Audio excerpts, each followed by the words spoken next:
I've had a lot of questions recently about using teleconverters with mirrorless cameras, and I think the source of those questions are probably twofold. One, every wildlife and nature photographer craves reach. We always want reach, and we love it in small packages. So if we can affix a teleconverter to the back of a smaller lens, carry that in our bag, and take that with us on flights and travels, that's first prize, particularly if the quality is acceptable.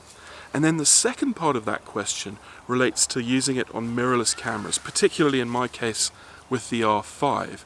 And I've got some autofocus tests for the Canon shooters out there at the back end of this video, especially so I don't bore everyone else. But that idea of using an adapted lens, a teleconverted lens on a mirrorless body got me thinking, because things have changed and teleconverted lenses have suddenly become much more usable than they used to be. And the reason for it is that most of these modern mirrorless cameras can autofocus at very, very narrow apertures. Those sort of apertures typical of teleconverted lenses. So it got me thinking, has the teleconverter finally come into its own? And can we use it on these mirrorless cameras more effectively than we used to be able to on DSLRs? Now I expect most people watching this video will already know this, but just in case you don't, I want to explain a little bit about how teleconverters actually function. Basically what we do is we take a normal lens like this, and we take a teleconverter like this, and we bolt it onto the back. And what it does is it provides an effect like a magnifying glass. It basically increases the image circle of that lens over the center and brings a portion of the center of the image onto the sensor. A much bigger image circle, and therefore the area in the middle is much bigger. So it's important to consider the quality of the glass in front of that converter. If the quality is not great and the sensor outresolves that lens, then it might be touch and go whether that converter actually delivers a better result. But for most cameras and most lenses that are a reasonable quality, it generally proves true that the optical solution, that tighter view provided by the teleconverter, generally outperforms cropping the image in post. Teleconverters come in all sorts of shapes and sizes depending on the systems that we use. So you get teleconverters for medium format systems, micro four thirds systems, etc, etc. The ones that I'm talking about here today are built for APS-C systems and full frame systems, and those are the ones that most of you are probably shooting with out there. And in the Canon format you have a 1.4 teleconverter and a 2x teleconverter. In the Nikon format, I think it's a 1.7 and a 2x teleconverter. I'm not sure. But the idea there is that the 1.4 generally provides better image quality, particularly on lower quality lenses, and the reason for that is because it magnifies less of that image circle. Once you put the 2x on, that magnified image circle is much bigger, and therefore the glass quality needs to be much better in front of a 2x. And then with the advent of mirrorless cameras, something interesting happened. Now we can get autofocus on a lot of these cameras when we stack these two together. So we're actually getting a much longer focal length, and we get autofocus with it. And that's what's game-changing for me. And I find it a particularly interesting thing when it comes to video, because the quality generally doesn't have to be as good or as sharp for video use. So I can video things that are very, very far away, or very small things that are close to me, and get acceptable results. And the same's true to some extent with still images as well, particularly if that subject is relatively close. Now I should mention that these don't work all the time on every lens, so please go and check exactly what equipment you intend to use before going out and shelling out money on these two items. And then the other thing I should note is that it's not always possible to stack them together. And in my case what I use is a cheap extension ring.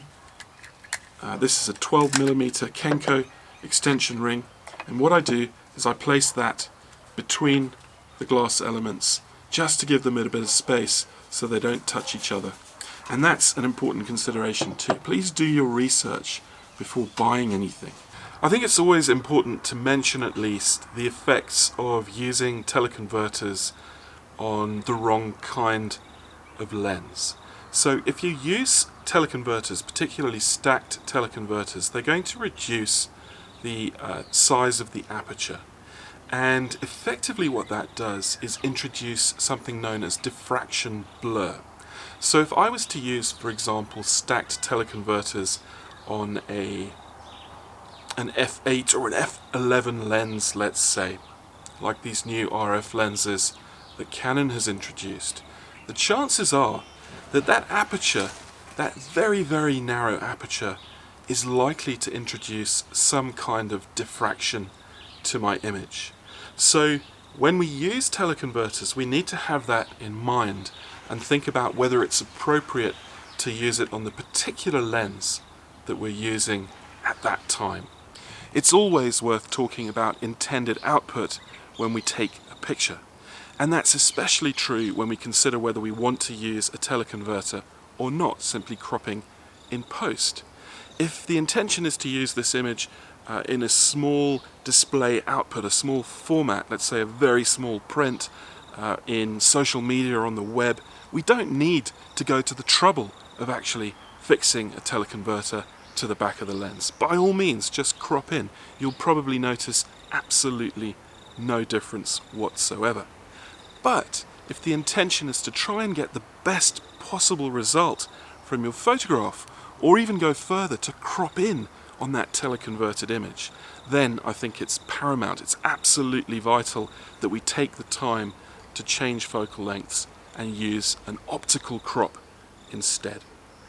Now, I'm probably stating the obvious for most of you here, but people catch me out in the comments all the time when I omit things like this, so I'm going to state it for the record, that I think if you use the appropriate focal length in the native format, so let's say you've got a 600mm lens already or a 600mm zoom, by all means use that focal length instead of adapting and converting a shorter focal length. You're probably going to get better results with that native focal length than you are with the adapted teleconverted lens. That's an important thing to note.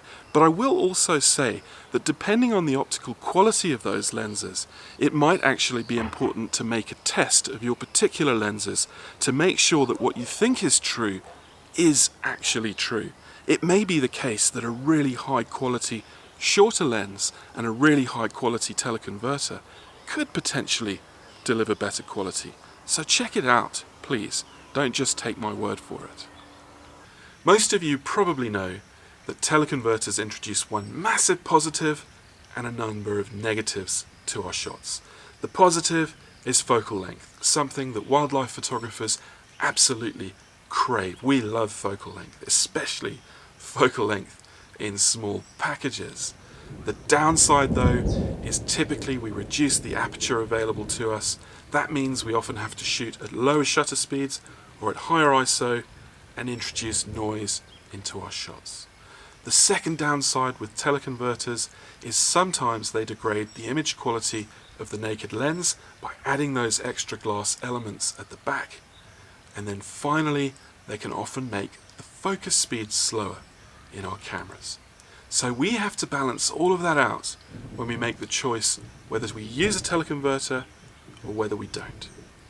I've felt for some time now that teleconverters have had a little bit of a bad rap, and the reason for it is nothing to do necessarily with the teleconverter, but mostly to do with us and what we do with them when we take them out into the field and use them. As wildlife photographers, you all know that we crave reach, we crave focal length that gets us closer to our subject. But too often what we do with a teleconverter is stick it on the back of a lens and use it inappropriately. We use it on subjects that are simply too far away.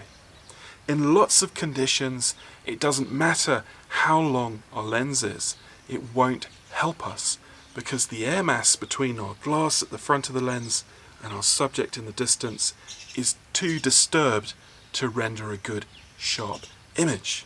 And the reason that air mass is disturbed is atmospheric effects. Dust, wind, haze, moisture in the air, heating, differential heating particularly. And you'll get that differential heating over discolorations on the ground, bodies of water.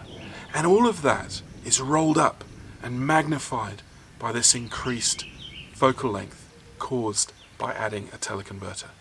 So it's not so much the qualities of the lens and the camera that's at play here, but the qualities of the environment, the distance to subject, and our choice to photograph something that's too far away.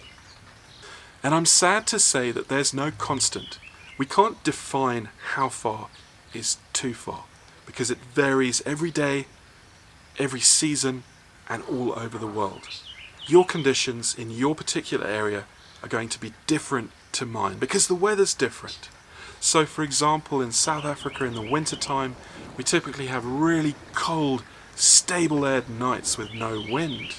And then as the sun comes up, there's a little breath of air and also heating, patches over the ground where the ground's discoloured, and you get pockets rising and pockets falling.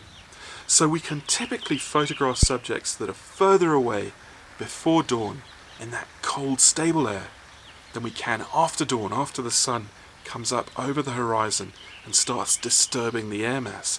That distance to subject shrinks and shrinks and shrinks until in the heat of the midday it's nothing at all. And you'll find the same where you are, I'm sure. You'll have to learn those conditions, how far you can shoot, when you can shoot, to get the best results from your lenses, any lens, and even teleconverted lenses. And earlier today I did some test shots and I tried the Canon R5, a mirrorless camera.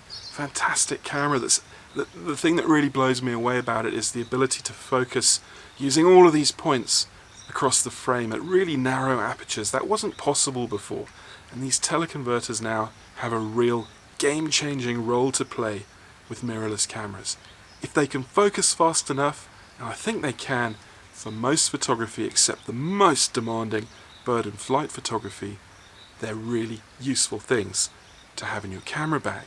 So these tests I did were on all my lenses, but I'm only going to show you one example. I'm going to show you a 400mm f2.8, one of the sharpest lenses there is.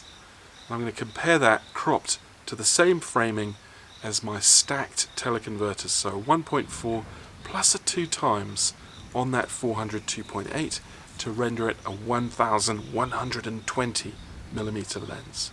Have a look at these two images and tell me which you think is the better one to use. Well, we've got to the area of the video where I promised to do some really boring autofocus tests. So for those of you who don't want to subject yourself to that kind of torture, I appreciate you might want to leave. But before you do, please think about leaving me a comment down below, maybe a like if you like the video. Let me know what you think about teleconverters, whether you use them in your own photography, whether you think I'm nuts. I'd love to hear your point of view because, like you, I'm just an ordinary photographer out there sharing experiences, sharing understandings that I have at the moment. And I'm learning all the time, just like you are. And I love learning from your comments. Thanks for watching. This is the naked lens, the naked 100 to 400mm at 400mm. And I'm going to focus on this little petal from this bougainvillea. I'm going to first defocus this lens heavily behind the subject and see how easily the camera picks up focus. Focusing now, you can see the speed there, and I'll measure that. And now I'm going to do the same thing, but now defocus heavily in front of the subject. Focusing now. And I'm going to compare those two speeds over the series of tests. This is the 1.4 teleconverter, heavily defocused behind the subject, focusing now. The 1.4 teleconverter, heavily defocused in front of the subject, focusing now. This is the Canon R5 with the 100 to 400 mounted at 400mm using the 2 times teleconverter, heavily defocused behind the subject. Now heavily defocused in front of the subject, focusing now. This is the Canon R5 with the stacked teleconverters, and I've changed the framing with this because it was zoomed in far too far to frame the subject, and it's an unfair test of these teleconverters because it's more difficult to focus at that focal length when the subject is very close to the camera. So the framing is more similar to the previous shots, and I'm going to heavily defocus behind the subject and autofocus now, heavily focus in front of the subject and autofocus now. So that is the stacked teleconverters, and you can see it's relatively fast.